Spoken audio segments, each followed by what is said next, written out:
Lumalapit, O Diyos, sa kabanalan mo. Bitid dalangin sa pagsamo, maging marapat ang buhay ko. Ang buhay ko'y sa'yo lamang iaalay. Buong lakas, bawat pintig ng puso ko. Ang buhay ko'y sa'yo lamang ilalaan. Ngayon at kailanman, hanggang sa walang hanggan. Papuri ko't pagmamahal ay sa'yo lamang. Pakitaas po ang kamay, magsimula po tayo sa pag-aalay.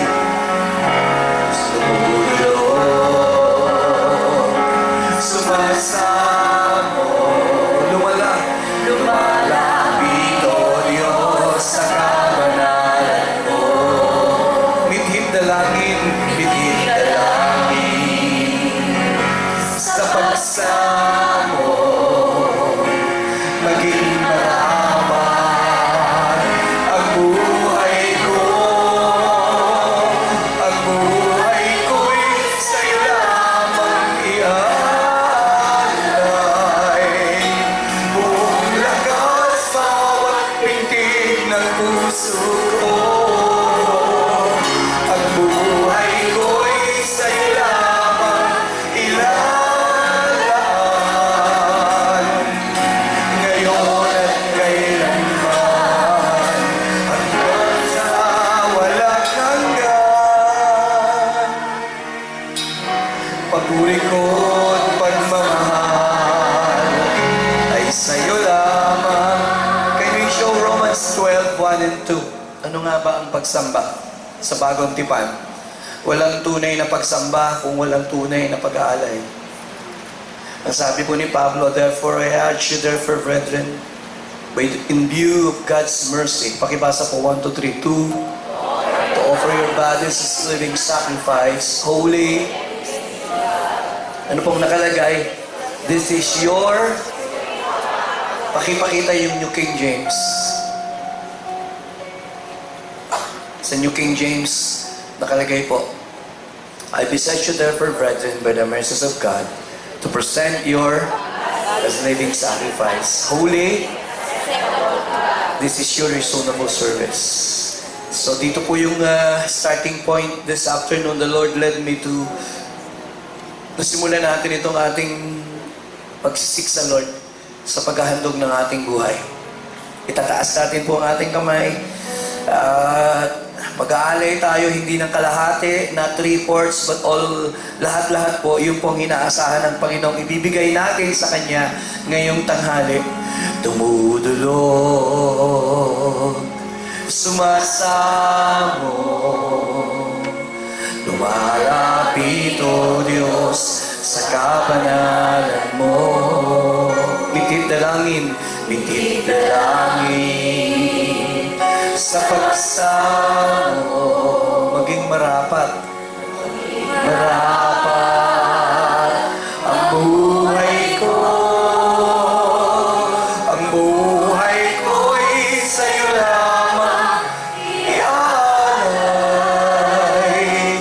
Buong lakas, bawat pitik ng puso ko.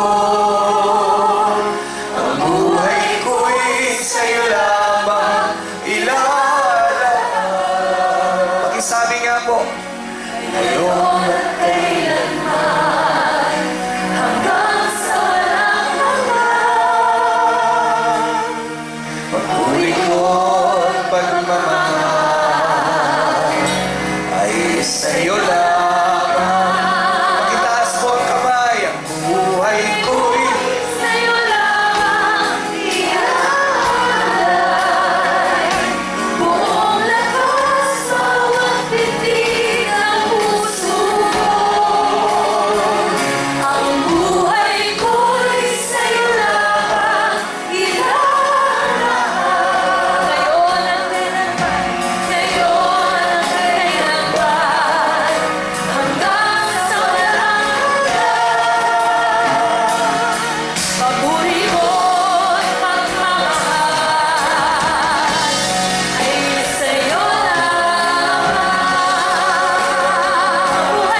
kita, O Diyos aking Ama.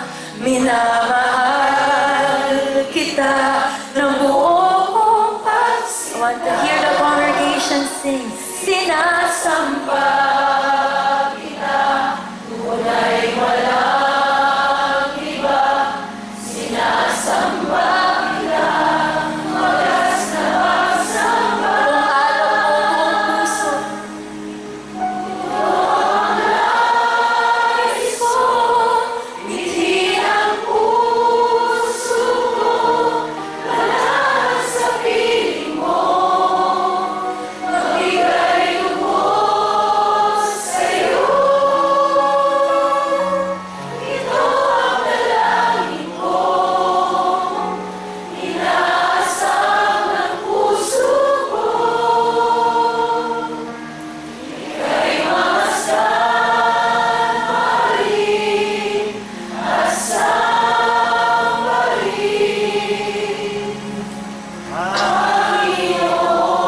Sing, you're more in the presence of the Lord. Minamahal kita, Panginoon. Minamahal kita, O Diyos aking Ama. Minamahal kita ng buong pagsinta.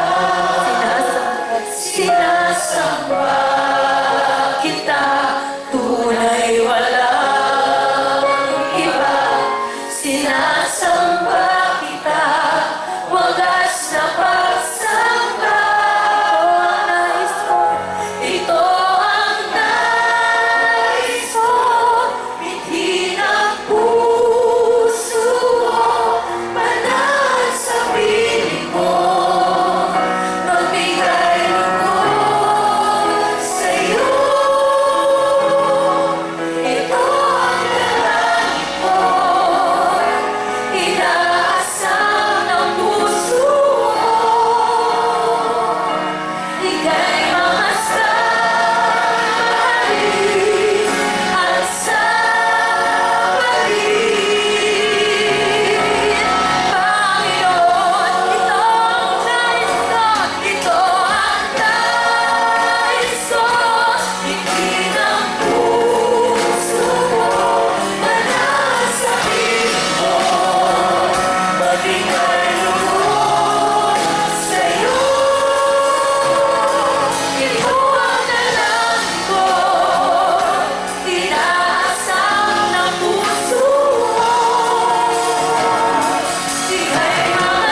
presence of our God.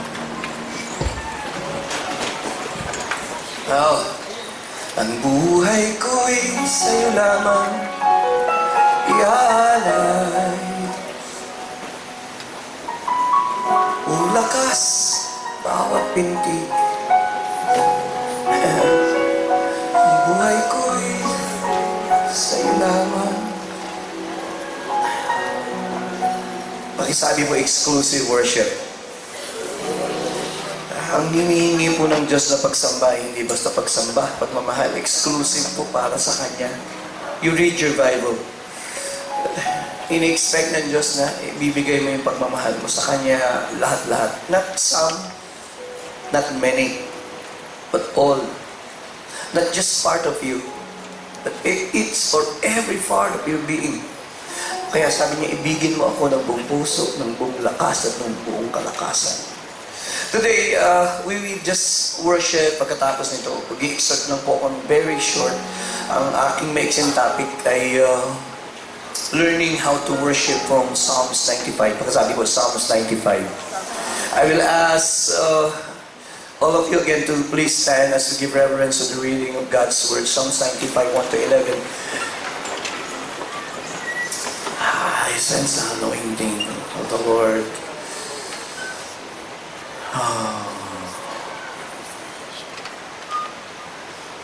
Holy Spirit, thank you. Psalms 95. Ang Psalms 95, tinatawag po ito normally invitatory Psalms. Siguro naman lahat nakatanggap na ng imbitasyon. Formal, hindi formal. But Psalms 95 is a powerful Psalms because it is an invitation. An invitation to worship the Lord. So let us read the Word and namnamin natin sandali. I just share 5 na bagay na mabilis lang po. Let us read the Word of God na malakas and namnamin natin ang bawat talata mula 1 hanggang huling talata, 11. Let's do it together. 1, 2, 3. Oh come, let us sing unto the Lord. Let us make a joyful noise to the rock of our salvation. Let us come before His presence with thanksgiving and make a joyful noise unto Him with psalms. For the Lord is a great God and a great King above all gods. In His hands are the depth places of the earth, and the strength of the hills is His also. The sea is His, and He made it, and His hands formed the dry land. Oh come, let us worship and bow down. Let us kneel before the Lord our Maker. Verse 7.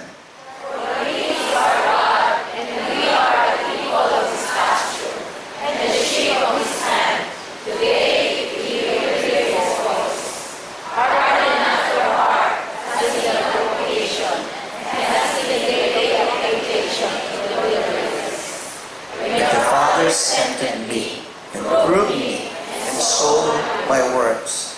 40 years long was I grieved with this generation, and said, it is a people that do ear in their hearts, and they have not known my way.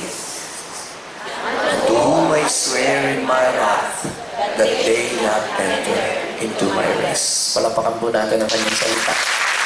Nako, mahina po yun.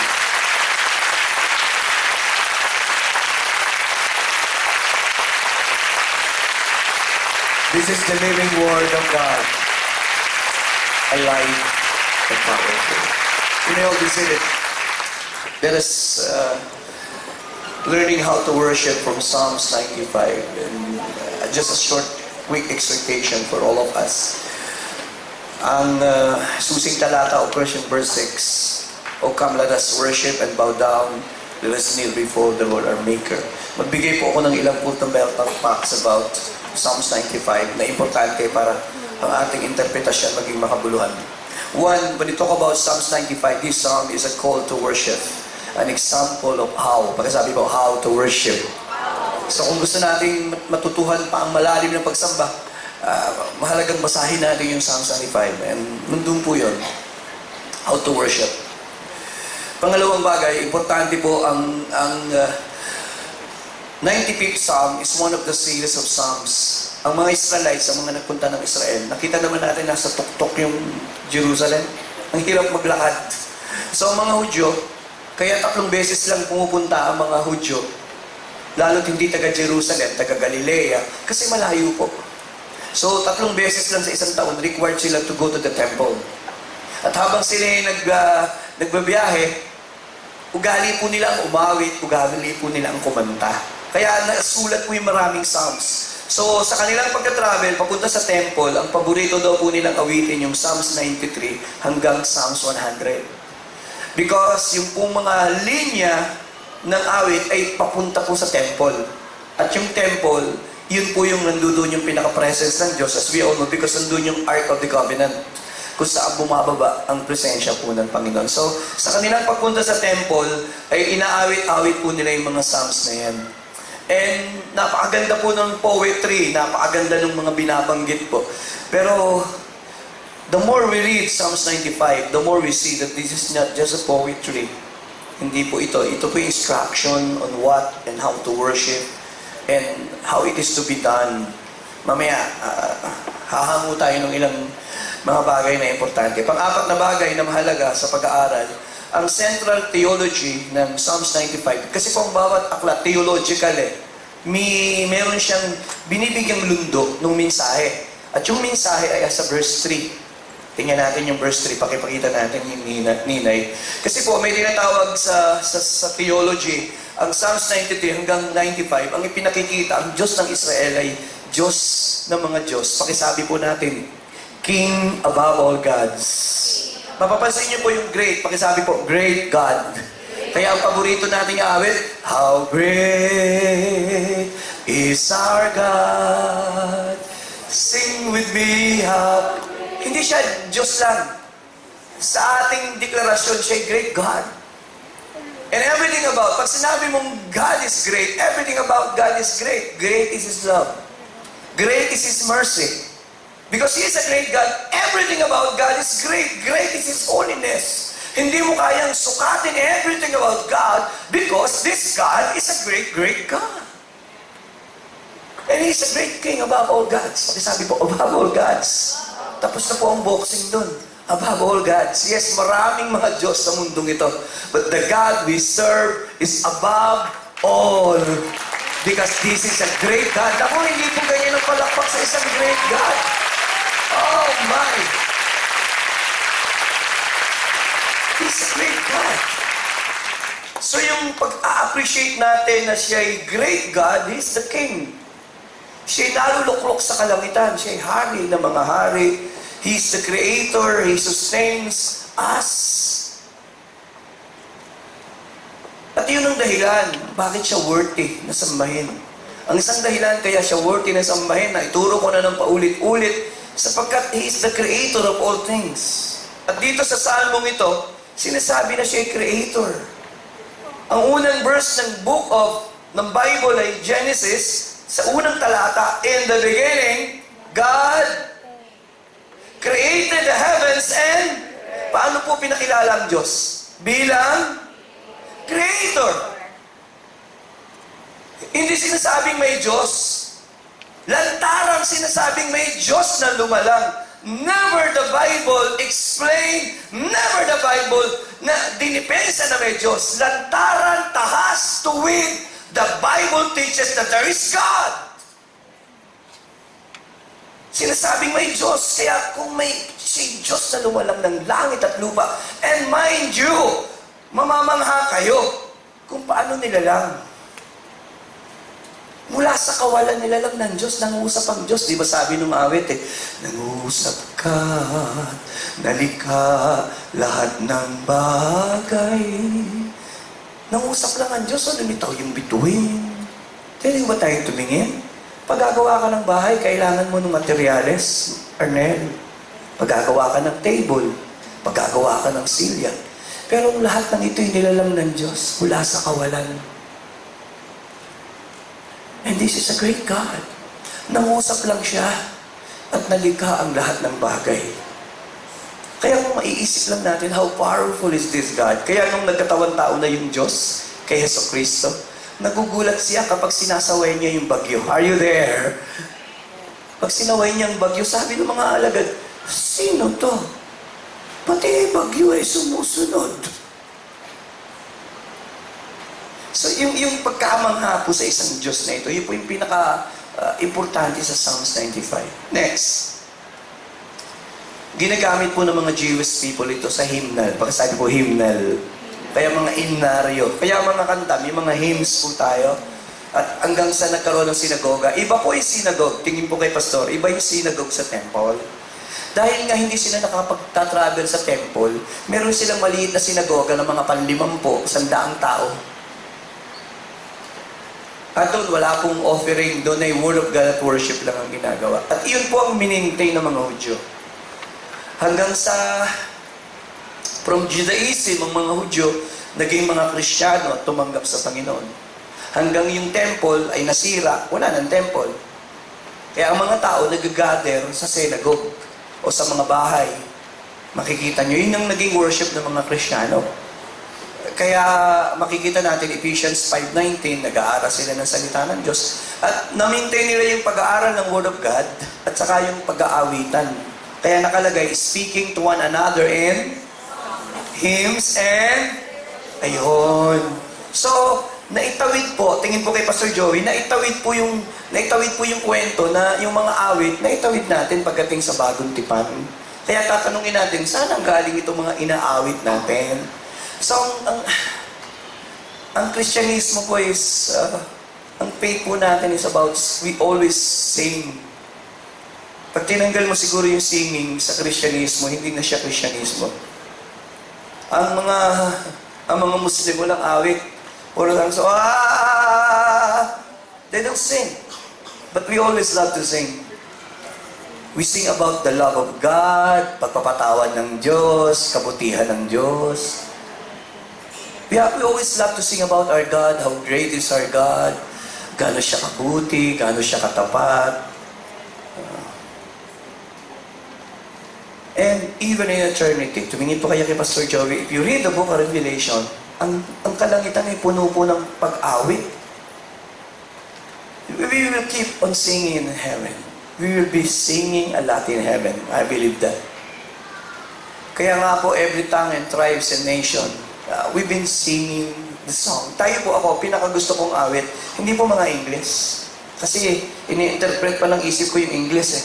Ang gusto ko pong awitin yung ating natural na lingwaheng awit. Nanunuot po yan. Totoong totoo. When you sing those songs, makabuluhan eh. Mas madali mong i-express yung sarili mo kasi lingwahe mo. Nakikinig po ba tayo? Ngayon, 5 bagay. 5 bagay sa Psalms 95 bago tayo mag-worship. 1, true worship is God-centered. Pakisabi sa katabi mo, God-centered. Tingnan natin yung mga verses. Sing for joy to the Lord. Shout aloud to the rock of salvation.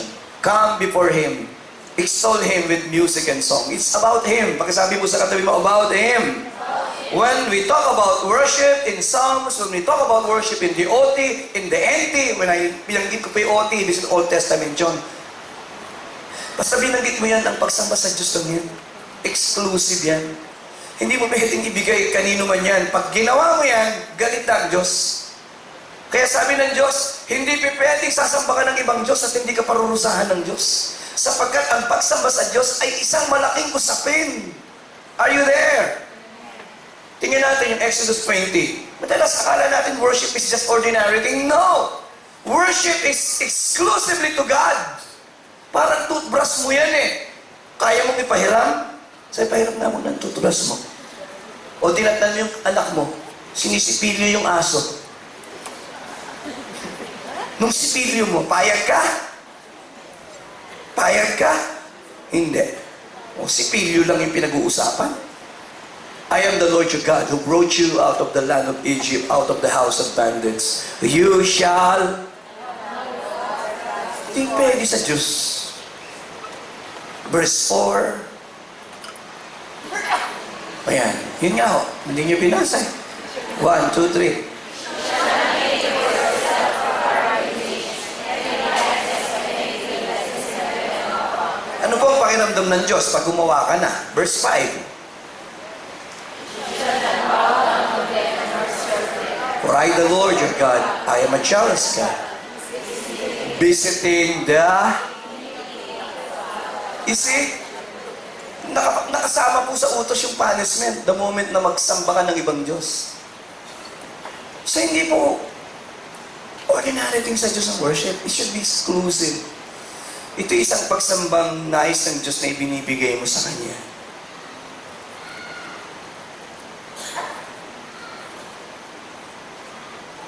And worship, we should always work. Kaya ang worship po, pakisabi po, vertical. Yan po dapat vertical eh. May vertical intent ka. When you go, tingin po kay Pastor, pag-ibig sabihin, pag pumunta ka sa pagsamba, alam mo na nga ang pagsamba, ibibigay mo dun sa nasa kalangitan. Hindi yun sa iba. Wala sa gilid, wala sa gitna. It's always vertical. Say amen. That is the vertical intent of worship. It should be given to God. At inaasahan ng Diyos, magugulat po kayo na ang invitation is to sing, to shout. Ang worship po kasi, hindi po ito, ang participation sa pagsamba, hindi po siya optional. Hindi ka narito, hindi tayo pumupunta sa service para panuorin yung ibang sumamba at sabihin nung, pwede bang ikaw na lang umawit para sa akin? Pwede bang ikaw na lang ang sumamba para sa akin? You cannot do that. Hindi ka pwedeng pupunta ng pagsamba at sasabihin mo, nandito lang ako para manood. Hindi po ganun ang pagsamba. Ang pagsamba po is, worship, participation is not an option. But we need to do it voluntarily. It is by choice. We choose to participate because God called us to do so. Kaya invitasyon, sabi ng Lord, come. Ang unang invitasyon, verse 1, tingnan mo. Verse 1, God has invited us to sing and to praise God. That is the first invitation. Tingnan mo, Psalms 95, verse 1. Basa ko, 1, 2, 3. Ano po ang unang invitasyon? The invitation to praise. Pagkasabi po, praise. We are invited to praise God. At hindi basta mag-praise. Nakalagay po, make a... Oh, bibilang po akong 3. Gusto ko pong marinig ang sigaw at malakas yung maingay. 1, 2, 3! Maingay na ho kayo niyan.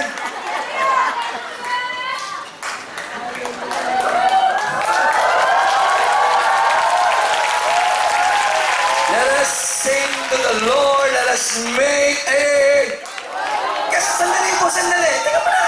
Kasi pwedeng nag-iingay ka pero hindi joyful eh. Pwede pong maiingay ka lang, pero hindi ka masaya.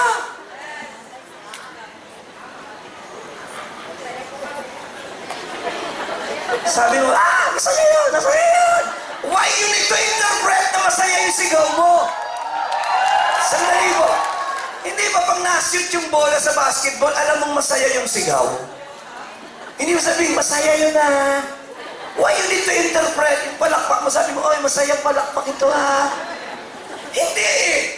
Natural mong natitinig, nakakaiba yung palakpak at sigaw. Ay, wag na akong sumigaw pag ganyan lang. Hindi ako interesado sa ganyan. O ako hindi interesado. Lalo na ang Diyos. Ayaw nila. Ayaw. Ayaw. Sabi nila, kailangan kami ma-inspired. Tingnan niyo po, hindi ka naman sumisigaw sa tao eh. Hindi mo sabi, ay, gising ka! Hindi naman ganun eh. Tingnan niyo po, make a joyful noise to the rock of our... Alam mo kung bakit ka sumisigaw eh. Naalala ko nga yung nagpakanta nung kinikwenta ni Johan eh. Hindi ba may kinakanta tayo at sama-sama isisigaw? Eh may nagpakanta ganito, sabi niya, sama-sama isisigaw. Woo! Cute. Ang tawag ko doon, cute. Kasi kailangan may expression eh. Di ba? Naririnig mo yung joyful noise of the people. And they are happy. Bakit? Tingin po kayo kay Pastor Joey. Ang mundo po hindi masaya. Hindi totoong masaya ang mundo. Yes, maaaring masaya sila when they have money, when they have the things of the world. Pero masaya po tayo because we have God. We are serving God. He is our joy! He is our joy! He is our joy. Alam niyo po ba, kung yung joy natin ito makikita lang ng mundo, ba't hindi natin sila ma-attract? Eh, nakikita yung naka-ekes na mukha. Di mo ba? Can you imagine? Kaya ako po madalas nagbibiro ako pag sabi ko, gusto ko naglulingkod sa Diyos, masaya. We cannot convince the world na iba ang maging Kristiyano. Yes, may mga problema tayo, may mga kabigatan tayo. Pero iba po sa atin ang joy natin. Ako po, I'll be honest with you, when every Sunday I'll go to Green Hills, iba po ang joy ko, nakasama ko po kayo. Ay nako, hindi po ako nang bobola, wala po sa akin yun. Gaano man po ako kapagod, nakita niyo po bang, gaano man ako kapagod, gaano man ako kahirap, because, I don't know.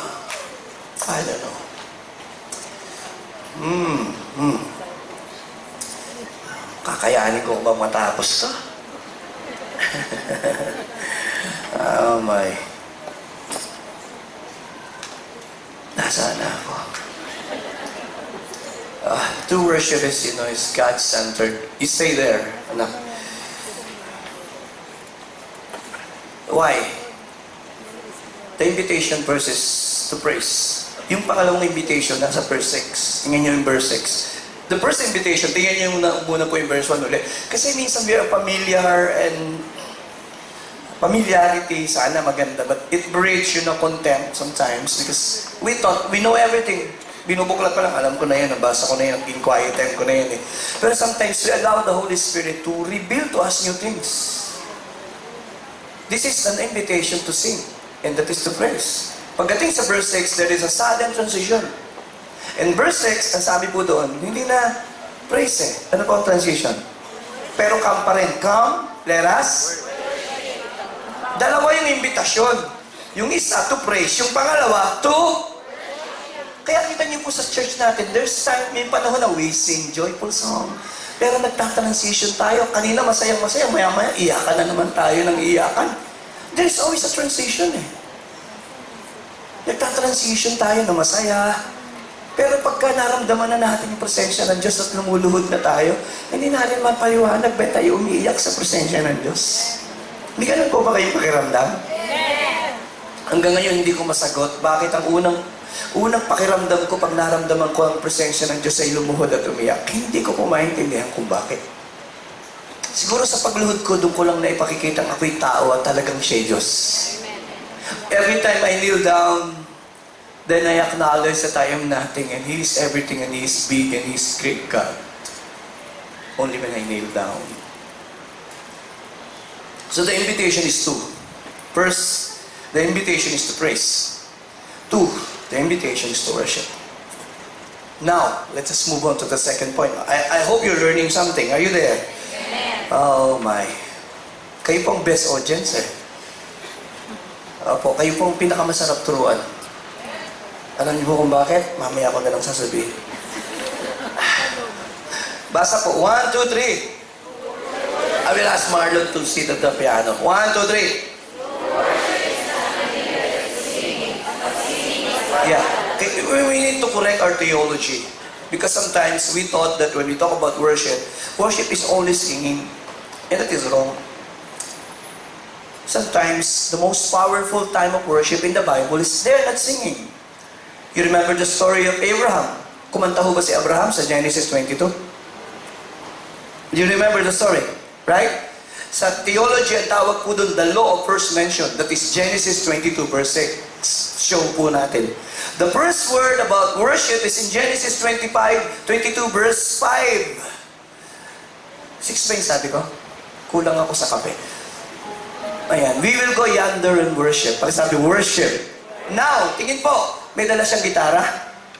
May dala siyang piano? Anong dala niya? Anong dala niya? ang kanyang anak, ihahandog niya. Yung pinakamamahal niyang anak ay ilalatag niya sa altar.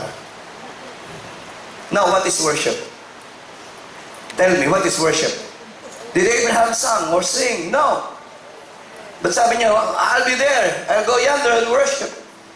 Hindi po siya kumanta.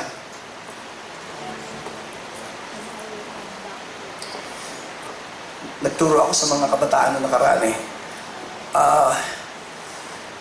Record breaker siya eh. Siya yung unang naghandog ng pinakamamahal niyang anak.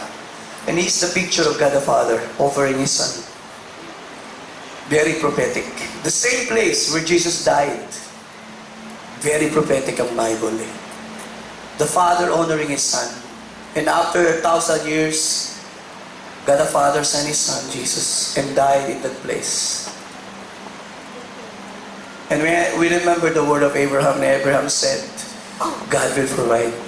And that is prophetic. God provided. God gave His Son, Jesus, one day. This is very prophetic.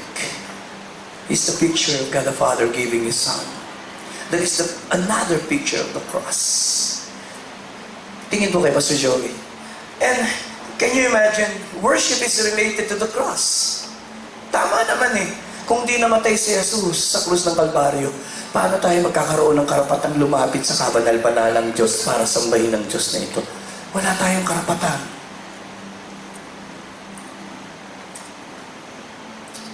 Sometimes, worship is not just singing. Siguro yung pinaka-most powerful worship mo yung tahimik at yumuyuko ka at sinusuko mo ang lahat sa Diyos. Pwede ba yun? Worship is more than singing. How about Job when he lost everything? His son, the riches, everything. And then Job 1:20 and 21, before the verse, the devil tell God that surely He will curse you to your face. But the devil was wrong. Anong ginawa ni Job? Binarek ni Job ang pagsamba.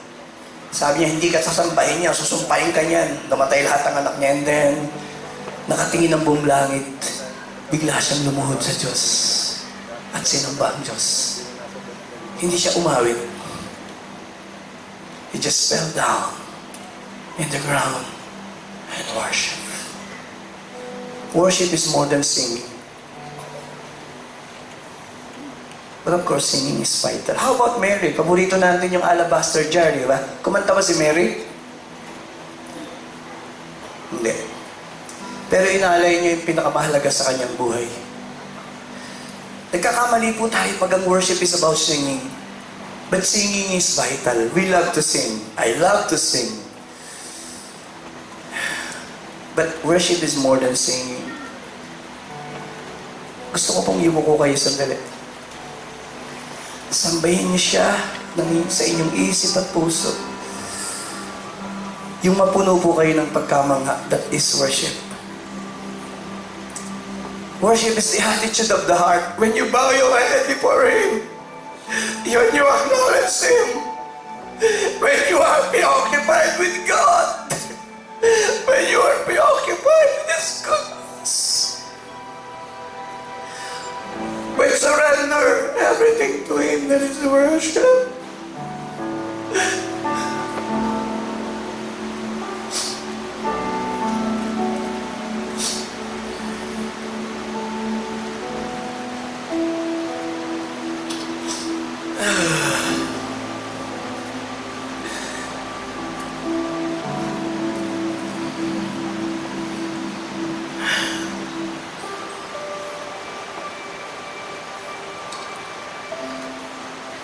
Gusto ko po tumingin kayo kay Pastor Joey. Worship is, first and foremost, it is, pakisabi po, attitude of the heart. Tumingin po kayo. Ang pagsamba po ay attitude ng puso eh. Pag ang pusong yan hindi namamangha sa Diyos, mahirap sumamba. Balikan niyo po yung mga panahong mangha-mangha kayo sa Diyos at yan yung sarili niyo, hindi kayo mapigil sa pagsamba. That is attitude. Punong-puno ka ng pagkamangha sa Diyos na yan.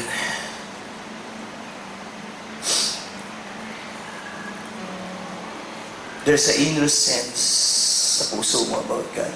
And then, kapag ang kaisipan mo, yung attitude mo, yung kaisipan mo ay you're thinking good things about God, you're grateful about God, yung kaisipan mo yun, nag-uumapaw sa puso mo. Kaya ang pagsamba hindi na lang attitude, pagkasabi sa katabi mo, overflow. Ano ba ang Tagalog sa overflow? Pag-apaw. Natural na umaapaw siya. Umaapaw yung... Pag ang puso mo ay puno ng pagmamahal sa Diyos, hindi pa pwedeng hindi aapaw yung pagsamba mo eh. Puno ka ng pagmamahal sa Diyos, hindi pwedeng hindi ka aawit, hindi ka... Kaya sabi ko kanina, hindi pwedeng hindi eh. There is an overflowing. Kaya sabi ni David, my cup runneth over. Then there is an overflowing love for God, awe of God, and thanksgiving. Ang kadugto noon, pakisabi pong outpouring.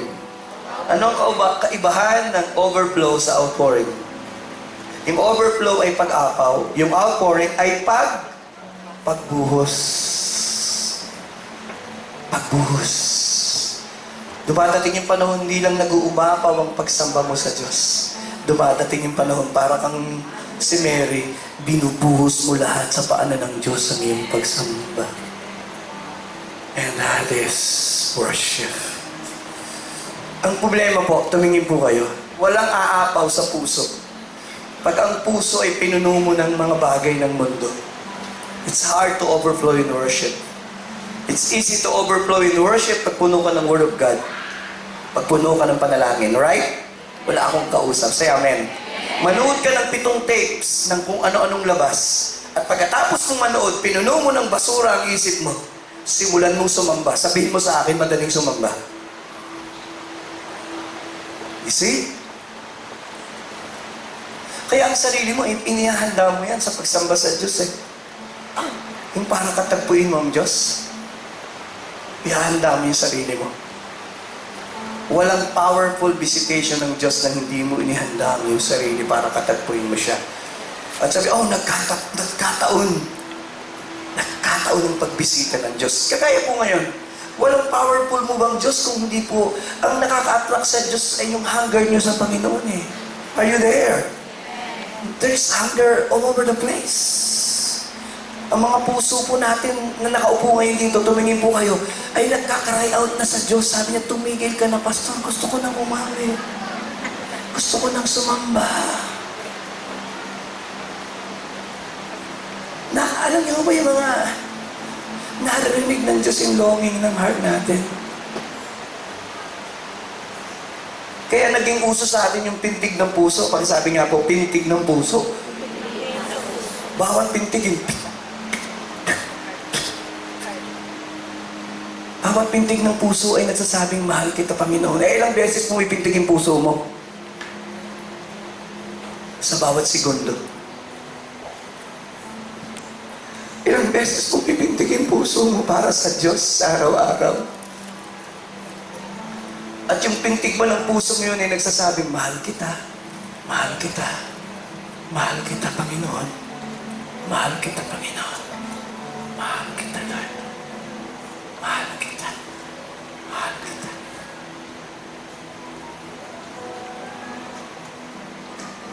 Gusto ko pong ilagay niyo yung kamay niyo sa tapat ng inyong puso. Pakiramdaman niyo lang yung pintig.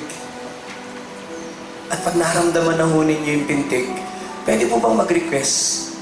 Paulit-ulit niyo lang sabihin sa Panginoon na mahal mo siya. Sabayan mo po yung beat ng puso niyo habang sinasabi niyong mahal mo siya. Sige po.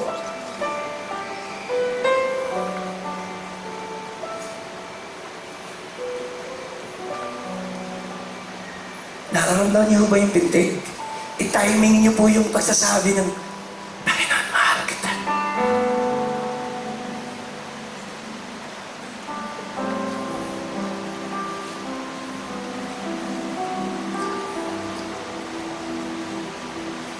I think it's time to worship. Sumasamba, sumasamo, lumalapit, O Diyos, sa kabanalan mo. Minhit dalangin sa pagsamo, maging marapat ang buhay ko. Ang buhay ko'y sa'yo lamang. Bumulakas bawat pintig ng puso ko. Pakisabi nga po.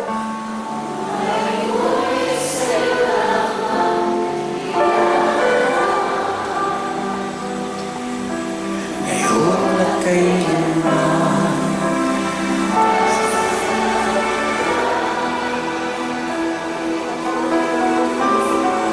Tumayo po tayo. Ibuhos natin ngayon ang pagmamahal natin at pagsamba sa Diyos. Sumasamba, sumasamo, lumalapit po Diyos sa kabanalan mo. Pakisabi nga po, dalangin Sa pagsamo, maging marapat. Here we go! Buhay ko, Here we go! Ang buhay ko'y sa'yo lamang iaalay. Bumulakas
Minamahal kita, O Diyos aking Ama. Minamahal kita ng buong pagsinta. Sinasamba kita, tunay walang iba. Sinasamba kita, wagas na pagsamba. Ito ang nais ko, ito ang nais ko. Hindi ng puso mo, mataas sa piling mo. Magbigay lugod sa'yo. Ito ang dalangin ko, inaasam ng puso ko. Ika'y mamasang mahalin at samahin. Panginoon, ito ang nais ko. Hindi ng puso mo, mataas sa piling mo. Magbigay lugod sa'yo. Ito ang dalangin ko, inaasam ng puso mo. Ika'y mamasang mahalin at samahin. Panginoon, ang buhay ko'y sa'yo, ang buhay ko'y sa'yo lamang ialay. Buong lakas, bawat pitik ng puso mo.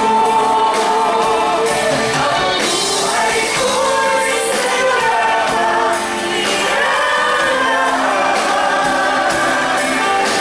ngayon at kailanman, hanggang sa walang hanggan. Papuri ko't pagmamahal ay sa'yo lamang. Ang buhay ko'y sa'yo lamang ialay. Buong lakas, bawat pitik ng puso mo. Buhay ko'y sa'yo lamang ialay. Ngayon at kailanman, hanggang sa walang hanggan. Papuri ko't pagmamahal ay sa'yo. Minsan pa po, face to face with your God. Ang buhay ko'y sa'yo lamang ialay. Buong lakas, bawat pitik ng puso mo. Ang buhay ko'y sa'yo lamang ialay. Ngayon at kailanman, hanggang sa walang hanggan. Papuri ko't pagmamahal ay sa'yo lamang.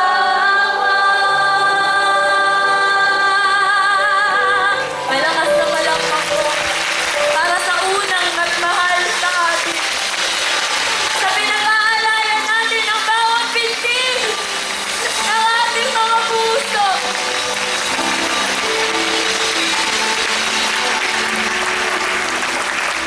Let my life be a love song. Tell to Jesus. A never-ending love song. Yun po ba ang panalangin nyo? Minsan pa po. Let my life be a love song. Mas malakas po. A never-ending love song. And I love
meeting po ba tayo next week? Meron. Meron daw, Erin, ha? So, we have prayer meeting next week. Itutuloy po natin yung ating pag-aaral. Wow. Nakatingin po ang Diyos sa kalangitan at nakakakita siya ng mga tao excited na lumapit sa kanyang prayer. Let's pray. Father, we are grateful for this great day that you have given us. Thank you for allowing us to come and just enjoy your presence and sing our praises to you. Masasabi namin walang kapalit, Panginoon, ang manahan sa inyong presensya. And Lord, we pray that you bless our service, move greatly, move mightily, and continue to honor your name. Bless even the people who came today. In the name of the Father, the Son, the Holy Spirit, everybody will say and agree, Amen. I love you. God bless.